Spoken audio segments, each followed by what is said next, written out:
Time for book tag. Haven't done one of these in a while. Hey everyone, it's Mary. Welcome back to my channel. And today I'm finally doing the mid-year book freakout tag, which should have been done in June, but I wasn't doing videos in June. Also, you'll hear rattling in the background because my baby is once again, actually he's not sleeping this time. He's chewing on his ducky. Say hi. Show everyone your ducky. Rudy, can Mama see your ducky?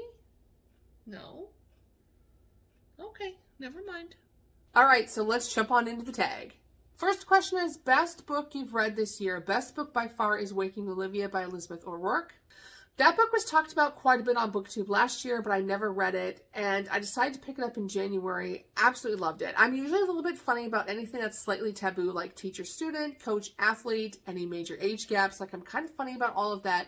This particular one is a coach-student relationship, but there really wasn't that much of an age gap between the two, and it took place in college, so it wasn't as weird. And also, I loved that it was dark, but not so dark that you couldn't get behind the book. I just really enjoyed it. I thought it was really well done. I've never read anything by Elizabeth O'Rourke before, but after reading that book, I really want to check out more of her works because I loved the writing style. It was easy to read, but there was enough emotional depth that you were like very invested in these characters. Baby boy, what are you doing? Did you drop your ducky? He dropped the ducky. It's a problem. So Mommy will get it. All right, question number 2. Best sequel you've read so far. So it's kind of a sequel, kind of not. So I'm going to go with Toxic by Maggie Cole. It's not really a sequel, but it's kind of a sequel, kind of not. The reason I'm saying that, I thought there was someone coming up my stairs. It was totally not anybody. I'm flipping out. Anyway, the reason I say that is because it's the start of a new series. It's the New York Mafia Wars.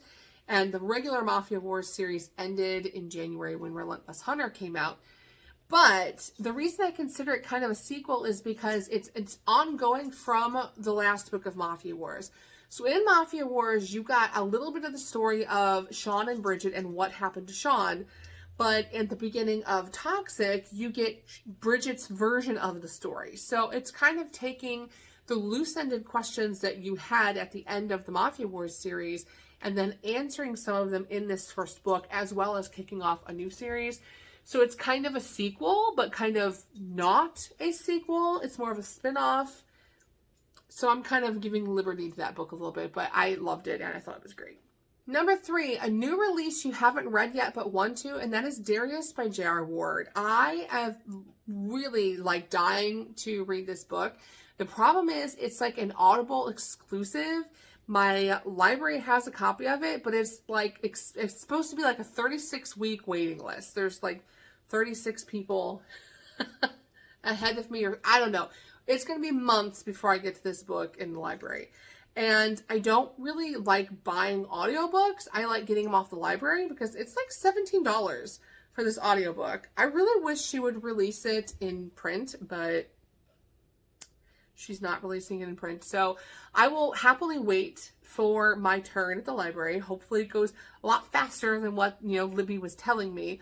But I would like to read Darius by J.R. Ward. This is the kind of a prequel sort of story to the series, because at the very beginning of Dark Lover, Darius actually passes away. He's the father of Beth, who is the queen of the vampire race.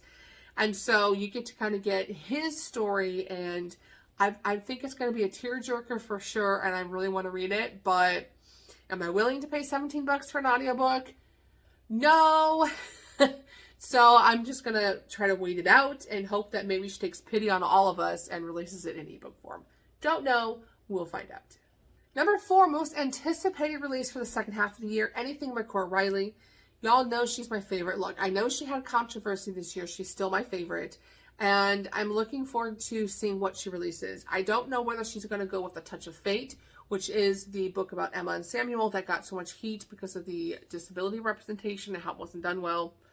Or if she's going to go ahead with the original plan, which was to do, can't remember the name, is it by, don't remember the name, but the one that's Amo and Greta. So I don't know which one she's going to do next, but I'm anxiously waiting to see what she announces.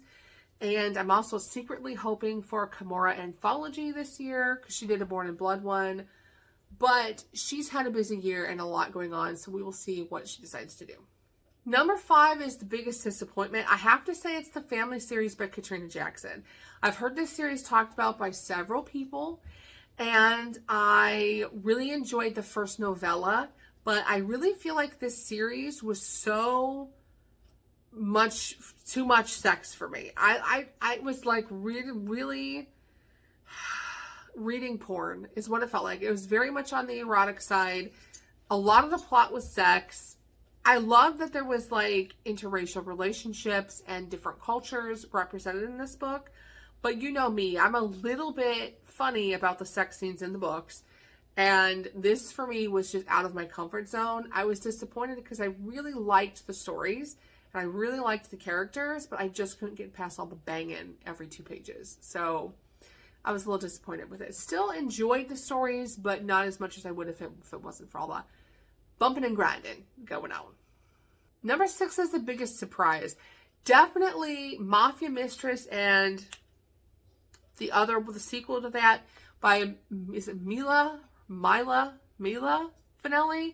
Don't remember her name. I'll put a cover of the first book here. I loved these books. And look, they were hyped all over Book Talk and BookTube, and I thought they can't possibly be as good as everybody's saying.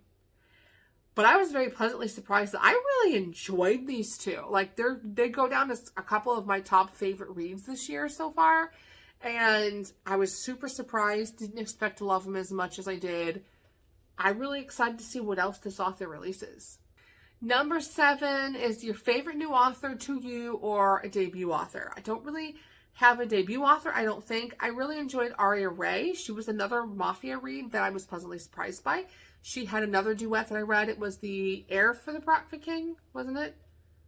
Heir for the Bratva King and Queen for the Bratva King, I think. Really surprised by how good these books were. I really enjoyed the storylines. Never read anything from her before, but again, she's someone who I want to check out and see what else she's written because I enjoyed them. They were very enjoyable. Number 8 is my newest fictional crush. I don't do fictional crushes. I stopped doing fictional crushes when I was like 25. If I really have to choose someone, I'll pick someone from the Kimura Chronicles, like one of the guys, and that's definitely not new. But I don't really do like fictional crushes. Number 9, newest fictional character.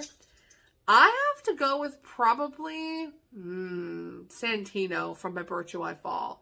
I actually liked him. He kind of had he was this weird combination of highly respects the organization and Dante and everything that the Mafia stands for, but also has enough of a I don't give a crap attitude to be a little bit reckless and crazy, but will go out of his way for the people he loves. It was a good combination of you never knew what was going to come out of his mouth, but at the same time, he always had respect for the people in his life that he needed to respect. So I enjoyed his character. Didn't care for Anna as much, but I liked Santino. Number 10, book that made you cry. None. Didn't really have one that made me super emotional. Number 11, book that made you happy. I liked both books by Karen Whittemire. I had Short Straw Bride, the Short Straw Bride, and Stealing the Preacher. Loved these. These were sweet, lighthearted, easy to read, faith-filled Christian romances. They were a joy. They were a breath of fresh air. I loved them. Would like to read more books from her, and I'm really trying to incorporate more books like this into my reading because I think that it breaks up some of the darker Mafia romances in with lighter hearted stuff. I just want to read more of a variety of books, and I think these two were such a joyful breath of fresh air that I was like, wow, I need to do more of this because I felt so good when I got done reading them. Number 12, the most beautiful book you've bought or received. And I'm assuming this means a physically beautiful book. My dog is so loud right now. Rudy Pants. I haven't really received any that are pretty. I'm assuming this means physically beautiful. I don't really have pretty books. Not really. So none. And I don't do collector's editions. So I got nothing. Last but not least, what books do you need to read by the end of the year? I would like to get done an entire shelf of my TBR cart. So I have my blue cart that's 3 shelves. You guys have seen pictures of it in the past. The top shelf is Bible study materials, and the last 2 shelves are physical books, and they are full of physical books. I've been buying a lot of physical. I did that on purpose because I'm trying to get off the computer, as you guys know. But I have actually bought so many physical books that the shelves are full. And I've put myself on a book buying ban. I'm like, don't buy anything else until you read at least 1 shelf worth of books, and then you can fill up the next shelf. So that's my goal. That's what I'm working towards. So I would like to get a shelf read. That's why so many of my TBR books on my July TBR were physical books, because I'm trying to knock out some of those books on the shelf so I can buy more books. All right. That is my mid-year book freakout tag. I have read 49 books. So far, at least by the end of June, I'd read 49. I'm higher than that now, obviously, but 49 books, which is perfect because I only made a 100 book goal for this year on purpose. Glad I didn't up the goal. So I feel like I'm on track to hit 100 books this year, but I'm definitely reading slower than I was last year. With the dog, I'm going back to school to get my master's degree in the fall. All of this, you know, I don't know. I'm not going to be able to read quite as much, but that's okay. I'll see how close to 100 I get. All right, if you have done the mid-year book freakout tag, leave me a link to your video below so I can check yours out. Let me know what the favorite book you've read so far this year is, and I will see you guys on the next one. Bye.